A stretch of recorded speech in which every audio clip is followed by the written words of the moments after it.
Welcome to Bizarre Podcast. Back in 2010, self-described paranormal consultant Fiona Broom came up with the term the Mandela Effect. You see, she believed that Nelson Mandela had died in the 1980s whilst in jail. She had strong memories of this, and to back up her theory, she claimed thousands of other people shared this false memory. In fact, Nelson Mandela was released from prison and went on to be the President of South Africa from 1994 to 1999, and eventually he did die in 2013. Here are some more examples of the Mandela Effect. The Mona Lisa smile. There are so many people who claim that they remember the Leonardo da Vinci portrait of Mona Lisa having a more eye-catching, prominent smile, a bigger smile. Flintstones as two T's. Most people remember the Flintstones being spelt with only one T, for example, Flinstones, when in fact it's spelled Flintstones. I must admit, the latter is how I remember it. Forrest Gump. Life is like a box of chocolates is actually not what Forrest Gump said in the movie. He says life was like a box of chocolates, and I must admit I actually remember it as life is like a box of chocolates. Life was like a box of chocolates. Here's another movie line people seem to remember differently. It was spoken in Lord of the Rings, The Fellowship of the Rings. Deep in the mines of Moria, Gandalf fights the Balrog, but just before he falls we hear him say, "Fly, you fools." But many people remember him actually saying, "Run, you fools." The US states. Now we all know that there is 50 states, but some swear that they remember learning at school that there were 51 states. Some even swear that there were 52. Neil Armstrong. Neil Armstrong died in 2012. Oddly, a lot of people say they have absolutely no memory of this ever happening, and I must admit, I am one of these people. Patrick Swayze. Patrick Swayze sadly died of cancer way back in September 2009, but so many people seem to remember Patrick making a full recovery and beating cancer. Kit Kat. Now we have a few food lines that have been affected by the Mandela Effect. Many people remember the Kit Kat chocolate biscuit bar having a hyphen between Kit and Kat. But nope, it never did. Jif Peanut Butter.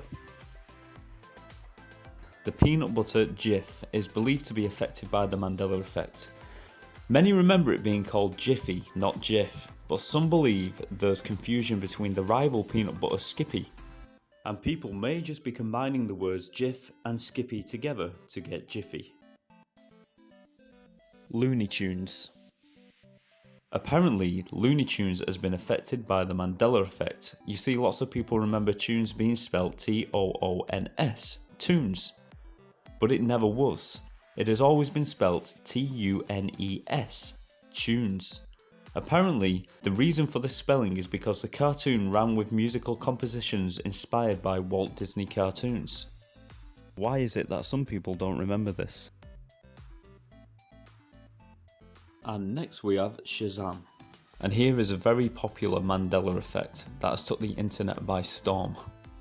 So many people recall seeing a movie in the early 90s starring Sinbad, which was called Shazam. But here is the thing, there never was a movie starring Sinbad called Shazam. But there was a movie that most have no memory of whatsoever, that was actually called Kazam, which starred Shaquille O'Neal. And here is a funny thing about this one, Sinbad has actually heard of this Mandela Effect, and he took it upon himself to create a fake trailer for the movie that never existed, and you can find that on YouTube right now. Go and look for it. Next we have the board game Monopoly, and it would seem that many believe that Rich Uncle Pennybags, the board game's mascot, has been affected by the Mandela Effect. Now, I've been playing Monopoly ever since I was a child, and I know this game inside and out, or at least I thought I did. You see, I remember vividly that Rich Uncle Pennybags wore a monocle, but here's the thing, he never did. But myself and lots of other people remember him wearing one. There is a theory that people were getting confused between Mr. Peanut, the snack mascot, and Rich Uncle Pennybags. However, I'm not convinced. Does Curious George have a tail? And if I was asked if Curious George had a tail, I would have to say yes, he does. But I would be wrong. He does not have a tail, no tail at all, which is bizarre. In fact, many people have memories of him swinging through trees with his tail on the TV show and in books, as I'm sure I remember him having one.